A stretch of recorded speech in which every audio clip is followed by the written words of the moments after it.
Yes, I looked at other patient files. Okay, for what purpose?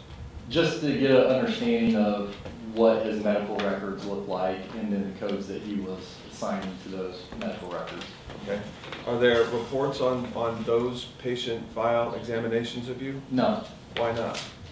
Because it was just a general reference, just so I could better understand how he documented his files and what type of code he was assigning to that documentation.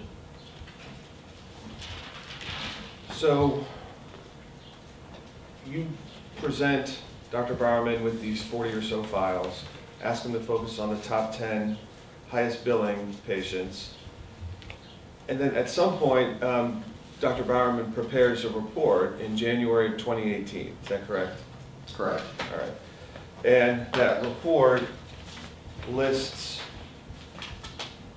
on it PDF files, I think, of maybe 40 patients. Are those the records that you're talking about?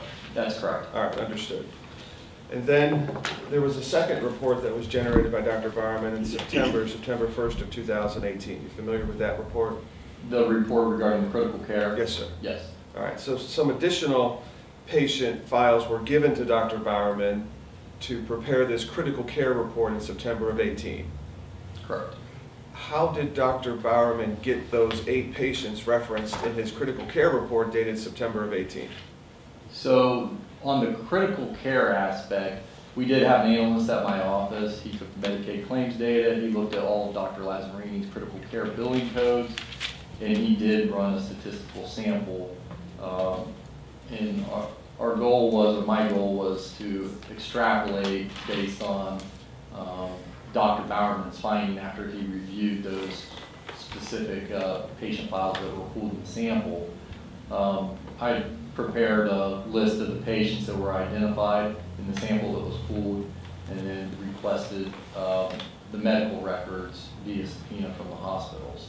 Once we received the records back from the hospital, then they were provided to Dr. Bowerman. Understood. So let me try to break that down for a second. Who was the person in your office that did the statistical analysis that led to the 8 patients identified in the September report? His name was Toby Kohler. Is there any paperwork or reports regarding his analysis that you just referenced? He did document in his report how he had selected the sample. Are you aware of how he selected that sample? No. Well, do you know generally what the criteria, what was he looking for? It was, all I can tell you is I know it was a rat stat sample. I wouldn't be able to do that. I've never been trained in that. He was the one that took the sample. And how many patients did this analysis result in that you were given? I don't know that off the top of my head. We know that Dr. Bowerman got 8 patients. The entire sample would have been more than 8 patients, I think. And I don't want to speak because I don't know without the sample in front of me, but it was definitely more than 8 patients because it was multiple hospitals as well, and we only got the records back from one hospital that I'm aware of. Okay, and again, it sounds like there's a report that talks about the number of patients that you were given that you narrowed down to 8. Can you give us a general idea? Was it more than 20, more than 50, more than 100?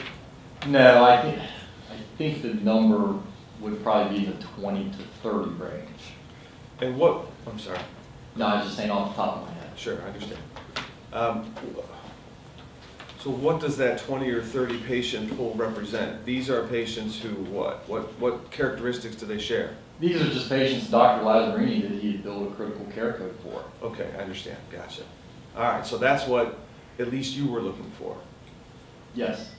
And out of the 20 or so, and again, we're not holding you to that number, you identified 8 patients that you wanted additional records for to give Dr. Bowerman to do another analysis. Correct. What criteria did you use to develop that list of 8 patients?